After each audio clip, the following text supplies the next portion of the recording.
आइए हम अब पहला कुरिन्थियों और उसके 3 अध्याय खोलें। अध्याय 2 के पद 14 के आरंभ में पौलुस यह मनुष्यों को 3 श्रेणियों में बांटता है, जिनके बारे में उसने अध्याय 2 से बताना आरंभ कर दिया था।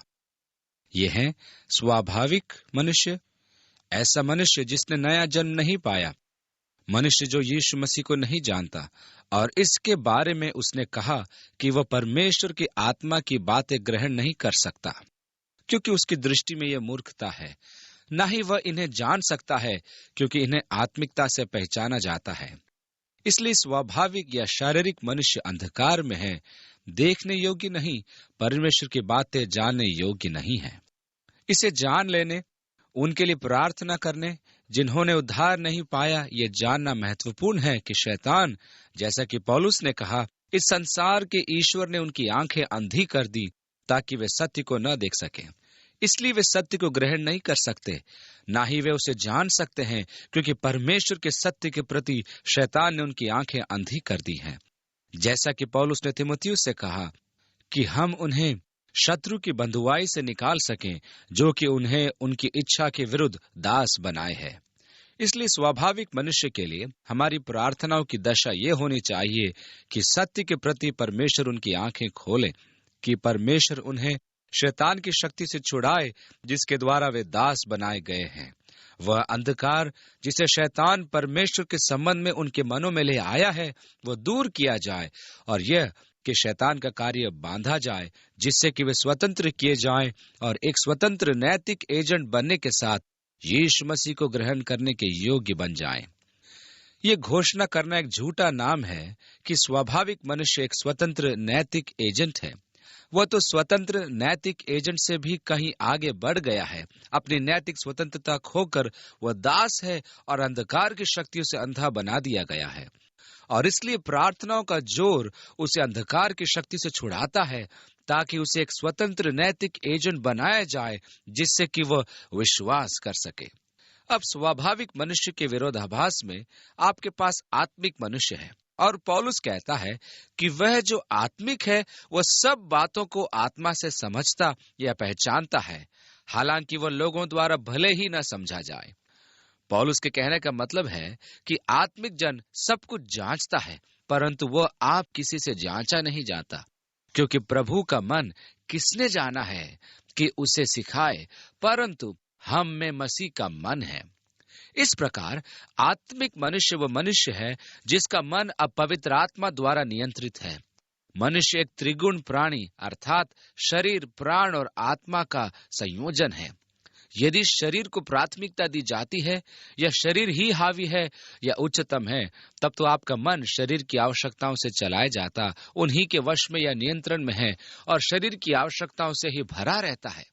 और आप वह है जिसे पौलुस रोमियो 8 में कहता है, शरीर का मन अथवा सांसारिक मन, जो कि परमेश्वर के विरुद्ध शत्रुता से भरा रहता है, और ना ही यह परमेश्वर को जान सकता है। जब एक व्यक्ति परमेश्वर की आत्मा से नया जन्म पाता है, तब वह पवित्र आत्मा से भरा प्राणी एवं शरीर बन जाता है। और जब पवित्र आत्मा सर्वोच्च होता है, तब आप में आत्मा का मन है, ऐसा मन जो कि पवित्र आत्मा के नियंत्रण के अंदर है, जैसा कि पौलुस ने यहाँ कहा, हम में मसीह का मन है। अब जबकि हम अध्याय 3 में आते हैं, तो पौलुस हमारा परिचय एक तीसरी श्रेणी से कराता है। पहला पद, हे भाइयों, मैं तुमसे इस रीति से बातें न कर सका जैसे आत्मिक लोगों से। अब पौलुस कुरिन्थ में उन लोगों से बात कर रहा है, वे जो कुरिन्थियों की कलीसिया में हैं, वे जो शायद नया जन्म पाए हैं और फिर भी वे आत्मिक नहीं हैं, क्योंकि वो कहता है, मैं तुमसे इस रीति से बातें न कर सका जैसे आत्मिक लोगों से, परंतु जैसे शारीरिक लोगों से, और उनसे जो मसीह में बालक है। अब ये मामला उठ खड़ा होता है और लोग अक्सर प्रश्न करते हैं, क्या एक शारीरिक मसीह होना संभव है? शारीरिक या सांसारिक मसीह वह एक है जिसने यीशु मसीह को अपना प्रभु और उद्धारकर्ता ग्रहण किया है, और इसलिए वे स्वीकार करते हैं कि वे मसीह में हैं, परंतु दुर्भाग्यवश वे शिशु हैं। एक और जहां आत्मिक रूप से स्वाभाविक विकास एवं उन्नति होती है, और होनी चाहिए, उसी तरह से शारीरिक उन्नति एवं शारीरिक विकास भी होता है। एक समय होता है जब मसीह में शिशु होना भी एक महिमामय बात होती है। मुझे मसीह में शारीरिक शिशुओं को देखना अच्छा लगता है। जब एक व्यक्ति ये जानने लगता है कि यीशु ही प्रभु है और यह कि उनके पाप धो दिए गए हैं, तब अत्यंत सुंदर लगता है। और उनका वह उत्साह, वह प्रेम, वह उत्तेजना जो उनमें पवित्र आत्मा की बातों के लिए होती है, बहुत सुहावनी लगती है। ये देखना क्या ही महिमामय लगता है और उनका चहु और पाया जाना मनोरंजक होता है, क्योंकि इस बिंदु पर प्रभु की बातें उन्हें उत्तेजना से भर रही होती हैं। वे तो मसीह में शिशु हैं, परंतु एक पूरी तरह से परिपक्व संबंध में बढ़ते रहना भी आवश्यक है। मसीह में शिशु होने के बहुत से चिन्ह हैं और उनमें से कुछ चिन्हों को पौलुस हमें देता है। सबसे पहले तो उन्हें दूध रूप भोजन पिलाना पड़ता है, क्योंकि वे परमेश्वर के वचन की मांस रूपी बातें पचा नहीं सकते। इसलिए उनका पहला संबंध असीम अनुभव से भरा होता है। और इस प्रकार जब वे अपने अनुभवों को मसीह या पवित्र आत्मा की बातों से जोड़ते हैं, उस समय पर सामान्यतः वे अपनी भावनाओं को जोड़ रहे होते हैं, जो उत्तेजना, आनंद, रोमांच के द्वारा उनमें आती है। जब वे आत्मिक आयाम में आते हैं और पहली बार वे वास्तव में पवित्र आत्मा की बातें पहचानने एवं समझने लगते हैं। परंतु जब हम आत्मिक रूप से उन्नति एवं विकास करते हैं, तब यह परमेश्वर की इच्छा है कि पूर्ण परिपक्वता में आते हैं। जैसा कि पौलुस प्रेरित ने इफिसियों को जोर देकर कहा था कि वे उस सिद्ध मनुष्यत्व को पहन सकते हैं, अर्थात उस सिद्ध मनुष्य के पास आ सकते हैं। और सिद्ध शब्द के मायने हैं पूरी रीति से परिपक्व होना, अर्थात मसीह के स्वरूप की भरपूरी के पद तक पूरी तरह से उसके अनुरूप परिपक्व बनना है। और इसलिए यह परमेश्वर की इच्छा है कि जब हम पूरी रीति से परिपक्व बनते हैं, तो हमें आत्मिक रूप से यीशु मसीह के स्वरूप में बढ़ना है।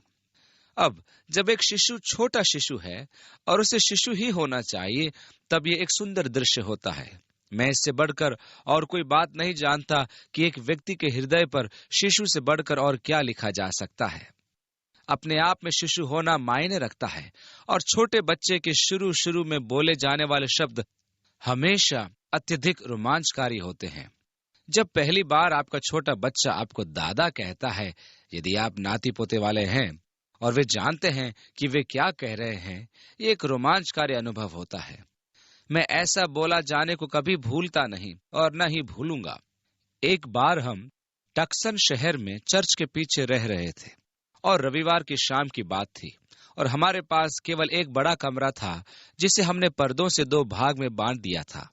पर्दे के एक ओर हम थे और पर्दे की दूसरी ओर जेन का खिटोला था। और जहां तक मैं सोचता हूं कि पहले से ही चर्च जा चुकी थी और मैं अपना कोट निकालने अलमारी की ओर बढ़ रहा था और छोटी बच्ची जेन अपने खटोले में थी और उसने कहा दादा, और मैं खुशी के मारे चिल्ला पड़ा। मैं मुड़ा और सच में मानो चीख पड़ा और मैंने कहा, तुमने क्या कहा था? वह क्या शब्द था? परंतु फिर उसने वह शब्द दोहराया नहीं, परंतु उसने वह शब्द बोला तो था। जब मैंने बड़े प्यार व दुलार से उसके पास जाकर उसे देखा, तो उसके चेहरे पर सबसे अधिक जानी पहचानी मुस्कुराहट थी, जैसा कि मैं उसे वह शब्द बोला करता था। और फिर इसके बाद से वह छोटी बच्ची ने मुझे दादा कहना शुरू कर दिया। परंतु मुझसे रहा नहीं गया और जल्दी जल्दी के पास गया और उसे बताया कि मालूम, हमारी पोती ने आज मुझे साफ शब्द में दादा बोला और उसके द्वारा दादा बोले जाने से मैं रोमांचित हो उठा हूँ। और सुबह उठने पर यह मेरे लिए अत्यंत सुखद एवं रोमांचकारी होता और उसके जागने का इंतजार करता। और जब जेन जागती तो वह मुझे देखकर बड़े प्यार से बुलाती दादा, और वाह, मैं तो आनंद एवं रोमांच से भर जाता। मुझे यह बहुत प्रिय लगता। परंतु अब जब वह बड़ी हो रही है और यदि उसके घर में मैं जाऊं और उसे बिस्तर पर लेटा पाऊं और फिर वह मुझे सुंदर सी मुस्कान के साथ उसी पुरानी आवाज में दादा कहती है, तो ये मुझे रोमांचित नहीं बल्कि दर्द देता है। क्योंकि आप ही देखिए, शारीरिक रूप से उसे विकास करना या बढ़ना तो चाहिए और परिपक्व होना है, और निश्चय ही वो बड़ी हो गई है और उसके साथ बैठना और उसके साथ बैठकर बातें करना रोमांचकारी था, क्योंकि किशोरी के रूप में उसके मन में बहुत सी बातें थी। परंतु अब हमारी बातचीत का स्तर बढ़ गया है। हम कहीं कठिन बातें किया करते, और ऐसा ही होना भी चाहिए, क्योंकि समय बढ़ते विकास एवं बढ़ना जारी रहता है। अब जब एक व्यक्ति परमेश्वर की आत्मा से पहल नया जन्म पाता है और वे अभी आत्मिक शिशु हैं, मसीह में शिशु हैं, उन्हें देखना सच में बड़ा सुंदर लगता है। उनके जीवनों में परमेश्वर की आत्मा का ताजा कार्य होता है। परंतु यदि 15 साल या 20 साल बाद भी यदि वे अभी भी पालने की दशा में हैं, तब तो वे परिपक्व नहीं हुए। अभी तक उन्होंने आत्मिक उन्नति या परिपक्वता में विकास नहीं किया है। तब यह दर्दपूर्ण होता है और यह देखना दुखद अनुभव होता है। यह महत्वपूर्ण है कि हम बढ़ते जाएं। अब पौलुस ने कहा कि वे सांसारिक थे और इसके कारण वे परमेश्वर के वचन रूपी मांस को खाने योग्य नहीं थे। वे तो अभी तक दूध पीने में ही दिलचस्पी रखते हैं। उनकी सांसारिकता का दूसरा चिन्ह था कि उनमें आपस में डाह और रगड़े झगड़े और फूट मतभेद उठ खड़े हुए थे। ईर्ष्या, झगड़ा, फूट, ये सब सांसारिकता के चिन्ह हैं। और पौलुस ने कहा कि जब तक ऐसी बातें रहेंगी, तो पद 3 में लिखा उसने, क्योंकि अब तक शारीरिक हो और क्या मनुष्य की रीति पर नहीं चलते। चौथा पद, क्योंकि जब एक कहता है मैं पौलुस का हूं और दूसरा मैं अपुल्लोस का हूं, तो क्या तुम मनुष्य नहीं।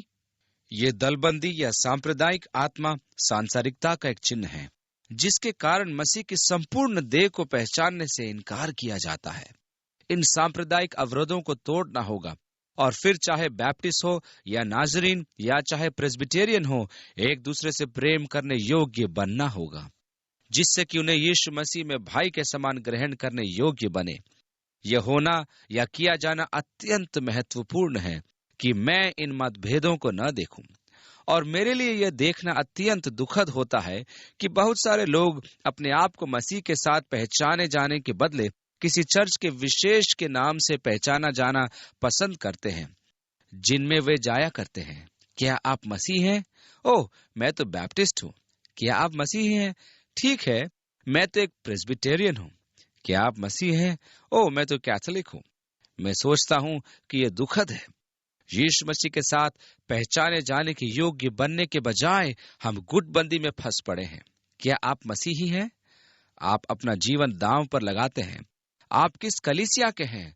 उस यीशु की कलीसिया के हैं। आप किस कलीसिया में कब से हैं? मैंने तो परमेश्वर की आत्मा द्वारा इसमें जन्म लिया था। मसीह की संपूर्ण देह को देखना चाहिए। देह को इन गुटों में बांटने की प्रबल शक्ति सांसारिकता का चिन्ह है। कुछ कहते हैं मैं पौलुस का हूं, कुछ कहते हैं मैं अपुल्लोस का हूं। पौलुस ने 5वें पद में कहा, अपुल्लोस क्या है और पौलुस क्या है? केवल सेवक, जिनके द्वारा तुमने विश्वास किया, जैसा हरेक को प्रभु ने दिया। वे तो केवल माध्यम हैं या साधन हैं, जिन्हें परमेश्वर ने आपको विश्वास में लाने हेतु उपयोग किया। 6ठे पद में उसने लिखा, मैंने लगाया, अपुल्लोस ने सींचा, परंतु परमेश्वर ने बढ़ाया। और 7वें पद में, इसलिए न तो लगाने वाला कुछ है और न सींचने वाला, परंतु परमेश्वर ही सब कुछ है जो बढ़ाने वाला है। इसलिए पौलुस ने कहा, मैं कौन हूं? अपुल्लोस कौन है? हम तो केवल उपकरण हैं, जिन्हें परमेश्वर ने उपयोग किया। तुम्हें अपनी पहचान हमसे नहीं करनी चाहिए। तुम्हें तो अपनी पहचान प्रभु से करनी चाहिए। यह परमेश्वर है जिसने जीवन दिया है। मैंने तो केवल बीज बोया था, अपुल्लोस ने तो उस बीज को सींचा था। हम तो केवल साधन थे, जिन्हें परमेश्वर ने तुम्हें उद्धार पाने तक लाने के लिए उपयोग किया। परंतु यह परमेश्वर है जिसने तुम्हें तुम्हारा जीवन दिया, इसलिए तुम्हारी पहचान उसी के साथ होनी चाहिए। 8वां पद, लगाने वाला और सींचने वाला दोनों एक हैं। अपुल्लोस और मैं एक हूं। फिर तुम फूट डालने का प्रयास क्यों कर रहे हो? हम एक हैं, परंतु हर एक व्यक्ति अपने ही परिश्रम के अनुसार अपनी ही मजदूरी पाएगा। इसलिए लगाने का प्रतिफल पौलुस पाएगा, अपुल्लोस सींचने का प्रतिफल पाएगा। और सच में प्रभु की सेवा करना क्या ही मनोहर बात है। हम जो काम या परिश्रम करते हैं, उसका प्रतिफल प्रभु देता है, कार्य के परिणामों का नहीं, क्योंकि परिणाम तो उसका है। इसलिए मैं तो एक वेतन भोगी हूं। मैं इस विशेष आदेश के लिए वेतन या भत्ता नहीं पाता हूं। मुझे तो प्रभु का वचन सुनाने के लिए उसके प्रबंध अनुसार वेतन दिया जाता है। फिर इस सब से क्या निकलता है? वह सब उसका लेना देना है और यह उसकी महिमा के लिए है। मैं आपके जीवन में फल उत्पन्न नहीं कर सकता। मैं तो बस आपको परमेश्वर का वचन सिखा सकता हूँ, उसे पानी दे सकता हूँ, सींच सकता हूँ, और हो सकता है कि किसी और ने बीज बोया हो। परंतु हम यहाँ पानी दे रहे हैं, सींच रहे, खेती कर रहे हैं, जोत रहे हैं, कुछ मामलों में रोप रहे हैं। बहुत उत्तम बात, वास्तव में एक महान कार्य। परंतु ये परमेश्वर का कार्य है जो कि मायने रखता है। ये तो परमेश्वर है जो जीवन लाता है और वचन को जीवन देता है, और मैं तो बस उसका प्रतिफल पाता हूँ जो कुछ मैंने किया है, और मैं उसका प्रतिफल पाता हूँ, फिर चाहे उससे कुछ निकले या ना निकले। परंतु मैं उसको करने के प्रति विश्वास योग्य रहा हूँ, जिसे करने के लिए परमेश्वर ने मुझे बुलाया है। और यही वो बात है जिसे वास्तव में हमें जानने की जरूरत है कि परमेश्वर हमें उस काम का प्रतिफल देता है जिसे करने के लिए उसने हमें बुलाया है, पर उस कार्य के परिणामों के लिए प्रतिफल नहीं देता। कभी कभी हम अत्यंत निरुत्साहित महसूस करते हैं। कारण यह होता है, प्रियो, कि मैंने बहुत से लोगों को अपनी गवाही दी, वचन को बताया, पर आपको मालूम, कभी भी एक भी जन विश्वास नहीं लाया। मैंने बहुत से लोगों से बातचीत तो की है, परंतु एक व्यक्ति तक को यीशु मसीह के पास नहीं लाया। परेशान न होइए, इससे कोई फर्क नहीं पड़ता। जहां तक आपके प्रतिफल का प्रश्न है, परमेश्वर ने आपसे केवल इतना ही कहा था कि उनसे बातचीत करें, उन्हें बताएं।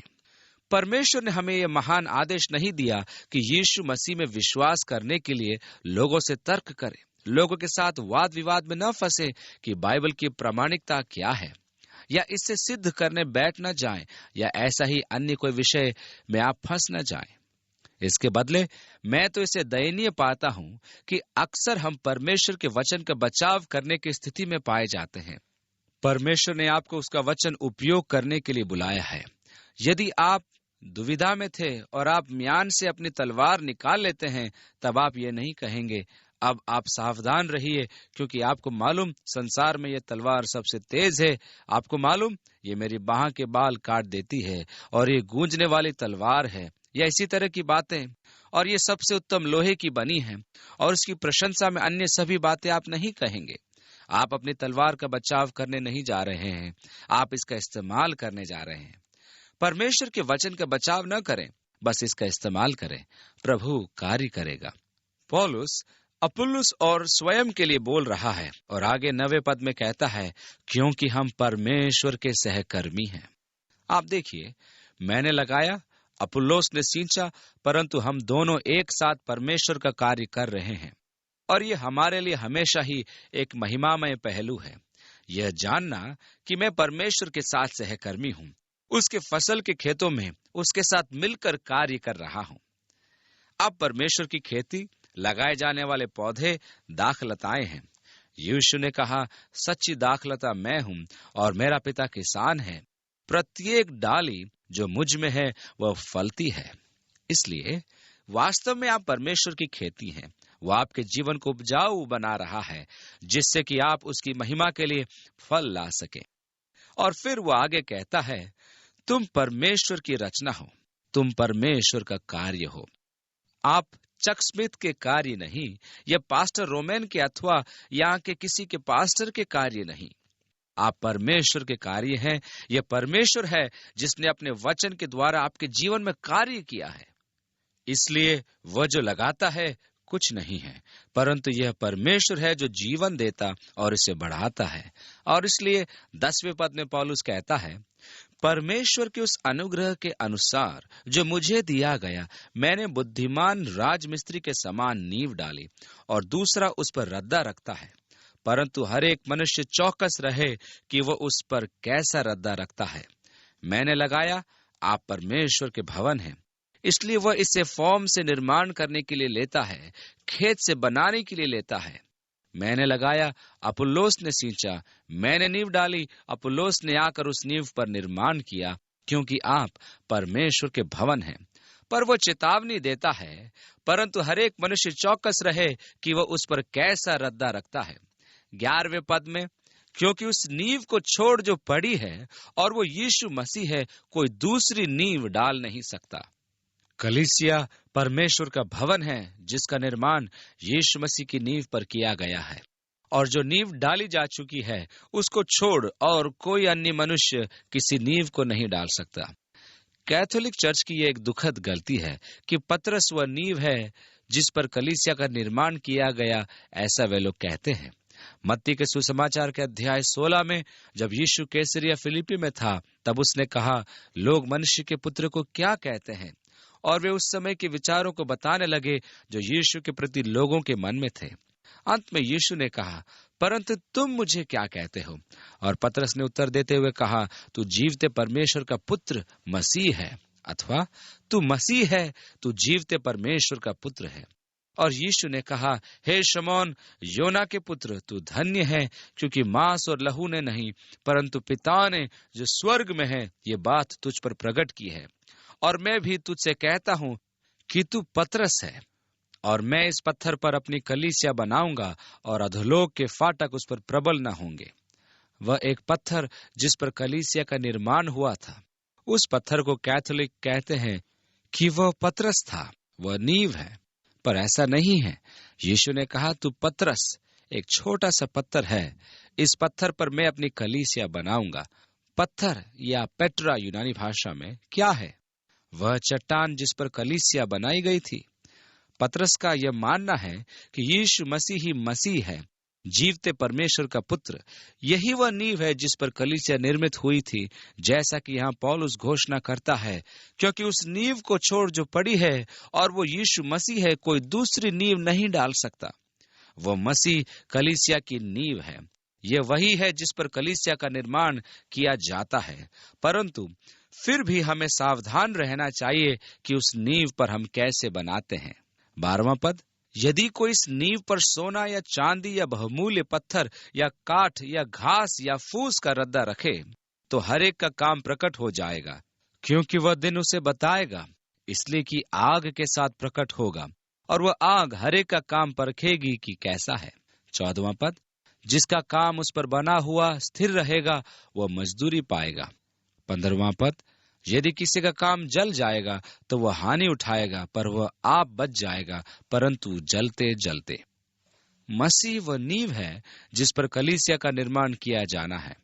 पौलुस स्वीकार करता है कि कई हैं जो लकड़ी, घास और फूस से बना रहे हैं, अन्य सोने, चांदी और बहुमूल्य पत्थरों से बना रहे हैं, परंतु एक दिन ठहराया गया है जो कि आ रहा है, जिसमें भवन की जांच की जाएगी।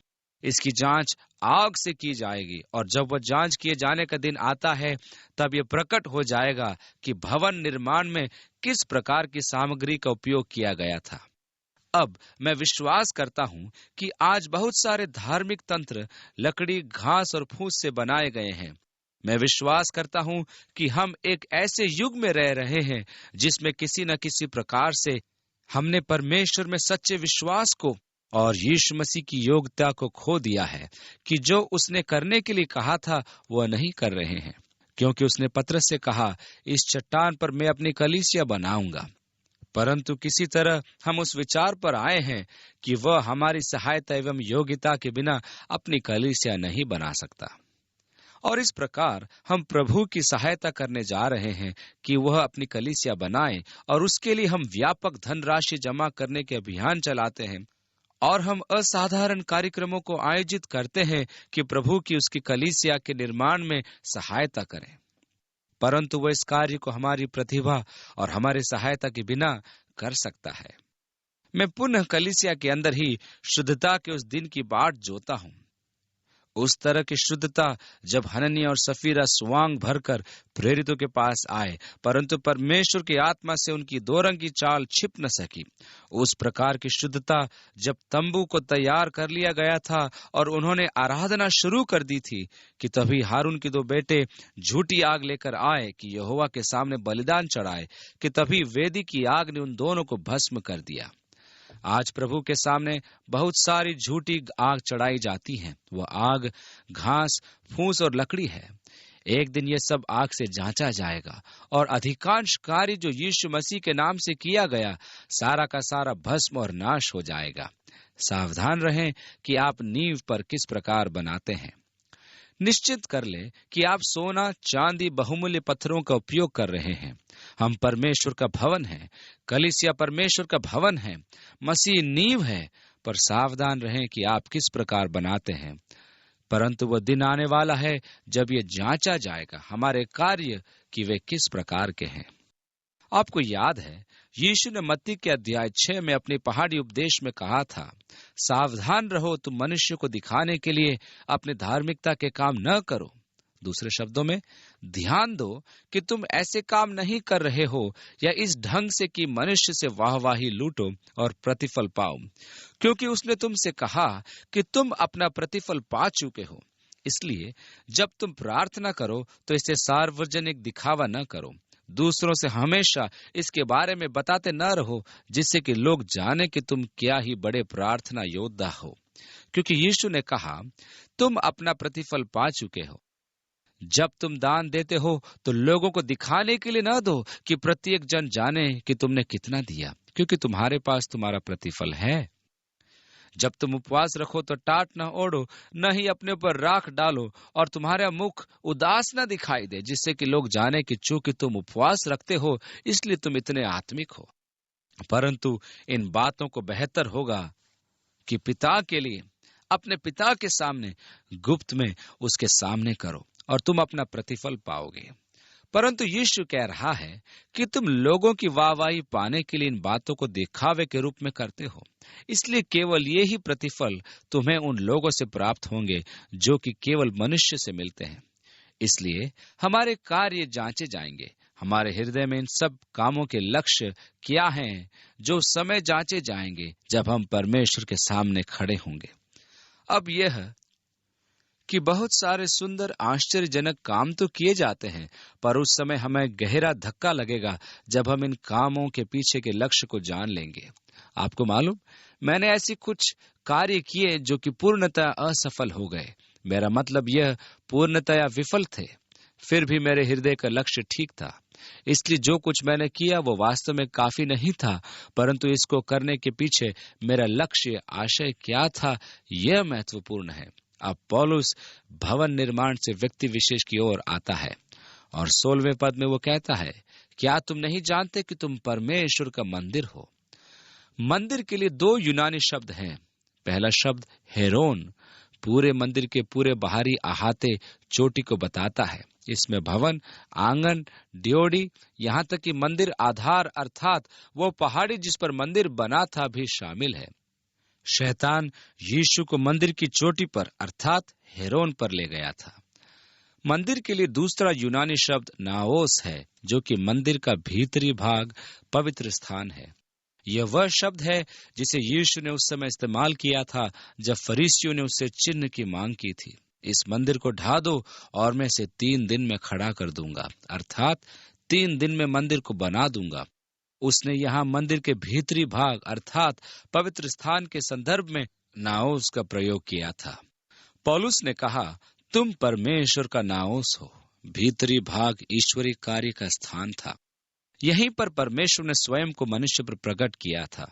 यही वह स्थान है जहां मनुष्य परमेश्वर के आंतरिक रिश्ते में आया, क्योंकि शकेना उस आंतरिक भाग नेओस में निवास करती थी। पौलुस ने कहा, तुम परमेश्वर का नाओस हो। इसलिए आपका जीवन ईश्वरीय गतिविधि का केंद्र बन जाता है। आपका जीवन एक साधन है जिसके द्वारा आज परमेश्वर स्वयं को मनुष्य पर प्रकट करता है। आपका जीवन, आपका शरीर परमेश्वर का निवास स्थान है। क्या तुम नहीं जानते कि तुम परमेश्वर का मंदिर हो और परमेश्वर का आत्मा तुम में वास करता है। यीशु मसीह में प्रत्येक विश्वासी के पास परमेश्वर का आत्मा है जो उसमें निवास करता है। जिस क्षण आप यीशु मसीह से कहते हैं कि आपके जीवन में आए, उसी क्षण से परमेश्वर का आत्मा आप में निवास करना आरंभ कर देता है। पौलुस ने कहा, क्या तुम नहीं जानते कि तुम परमेश्वर का मंदिर हो और परमेश्वर का आत्मा तुम में निवास कर रहा है। और फिर वह यह घोषणा करता है, यदि कोई परमेश्वर के मंदिर को नष्ट करेगा तो परमेश्वर उसे नष्ट करेगा। अब वह 6 अध्याय में उन कुछ तरीकों को बताता है जिनके द्वारा परमेश्वर का मंदिर भ्रष्ट हो सकता है। जैसे कि वो कहता है कि तुम्हारा शरीर परमेश्वर का नाओस है। पौलुस ने कहा कि यदि मैं व्यभिचार करता हूं, तब तो मैं अपने शरीर के विरुद्ध पाप कर रहा हूं, क्योंकि अब मेरा शरीर परमेश्वर का मंदिर यीशु मसीह का अंग है जो उसमें जोड़ा गया है। और यदि मैं उसे वेश्या का अंग बनाता हूं, तब तो असलियत में मैं मसीह को भी उस दुष्कर्म में भागीदार बनाता हूं। शरीर के विरुद्ध पाप करने के द्वारा परमेश्वर के मंदिर को भ्रष्ट कर रहा हूं। और यहाँ पर चेतावनी यह है कि जो कोई परमेश्वर के मंदिर को नष्ट करेगा तो परमेश्वर उसे नष्ट करेगा। मैं विश्वास करता हूँ कि हमें अपने शरीरों को परमेश्वर के मंदिर के रूप में सम्मानित करने एवं आदर देने की आवश्यकता है। मैं विश्वास करता हूं कि हमें अपने शरीरों की अच्छी देखभाल करनी चाहिए। मैं विश्वास करता हूं कि हमें वचन रूपी पोषक भोजन खाने की खोज में लगे रहना चाहिए। मैं सोचता हूं कि जहां तक संभव हो हमें समोसा, बर्गर, चिप्स इत्यादि खाद्य पदार्थों से दूर ही रहना चाहिए, क्योंकि मैं विश्वास करता हूं कि हम हानिकारक खाद्य उत्पादों को और अन्य हानिकारक चीजों से परमेश्वर के मंदिर को दूषित कर सकते हैं। परंतु बुनियादी तौर से यद्यपि ये शारीरिक नहीं परंतु परमेश्वर के मंदिर को आत्मिक रीति से दूषित करना है, इसलिए यह महत्वपूर्ण है कि हम अपने आप को शुद्ध और पवित्र बनाए रखें, क्योंकि जो कोई परमेश्वर के मंदिर को दूषित या नष्ट या भ्रष्ट करता है, अर्थात परमेश्वर के नाउस को जो कि पवित्र है और वो मंदिर तुम हो, इसलिए पवित्र एवं धर्मी जीवन जीने के लिए यह एक बुलाहट है। 18वां पद, क्योंकि अपने आप को धोखा न दो। यदि तुम में से कोई इस संसार में अपने आप को ज्ञानी समझे तो मूर्ख बने कि ज्ञानी हो जाए। 19वां पद, क्योंकि इस संसार का ज्ञान परमेश्वर के निकट मूर्खता है। जैसा लिखा है, वह ज्ञानियों को उनकी चतुराई में फंसा देता है। ये एक बढ़ती रहने वाली जानकारी है कि विज्ञान मजाकिया धोखा है, और यह कि विज्ञान के मनुष्य बहुत बार अपराध कर्म के शिकार होते हैं, जबकि वे निरपेक्षतावादों से तथाकथित रूप से निपट रहे होते हैं। और विज्ञान और निरपेक्षवादों एवं तथ्यों का समूह माना जाता है। परंतु महानतम वैज्ञानिकों में से एक आइंस्टाइन था, जिसने कहा, ऐसा कुछ नहीं जो निरपेक्ष हो, यह सब सापेक्ष है। और इसलिए विद्वानों के मध्य में एक अत्यंत दिलचस्प अभियान चल रहा है कि हम पुनः यह खोज करना आरंभ करें कि समस्त विज्ञान नहीं, और विज्ञानिकीय दायरे में बहुत धुंधली तस्वीर या द्वंद मचा है। ऐसे मनुष्य भी हैं जो वैज्ञानिक होने का दावा करते हैं, जो समाज पर विकासवाद के सिद्धांत को थोपने का प्रयास कर रहे हैं, और ये मानना पड़ेगा कि वे ऐसा करने में काफी हद तक सफल हो जाते हैं। परंतु यह विज्ञान तो बिल्कुल भी नहीं है। फिर भी यह वास्तव में अपने आप में प्रमाण या सिद्ध करने के लिए नहीं रखता कि इसे विज्ञान के रूप में सिद्ध किया जाए। विज्ञान के नाम में यह ऊहापोह है, और इस संसार का ज्ञान परमेश्वर के निकट मूर्खता है। वह ज्ञानियों को उनकी चतुराई में फंसा देता है। 20वां पद, और फिर प्रभु ज्ञानियों के विचारों को जानता है कि वे व्यर्थ है। 21वां पद, इसलिए मनुष्यों पर कोई घमंड न करे। अब पौलुस कह रहा है कि पौलुस पर घमंड न करें, अपुल्लोस पर घमंड न करें, मनुष्य पर घमंड न करें। मनुष्य चाहे जितना उत्तम करे, वह एकमात्र दिखावा है। बुद्धिमान के विचार निरर्थक हैं। मनुष्यों पर घमंड न करे, क्योंकि सब कुछ तुम्हारा है। क्या पौलुस, क्या अपुल्लोस, क्या कैफा, क्या जगत, क्या जीवन, क्या मरण, क्या वर्तमान, क्या भविष्य, सब कुछ तुम्हारा है। 23वां पद, और तुम मसीह के हो और मसीह परमेश्वर का है। इसलिए मैं पौलुस या अपुल्लोस या पतरस या कोई भी क्यों न हो, हम उससे प्राप्त कर सकते हैं। प्रत्येक के पास देने के लिए कुछ न कुछ तो है, परंतु सब कुछ तुम्हारा है, और इसलिए अपने चारों ओर के संसार से कुछ प्राप्त करना सीखो।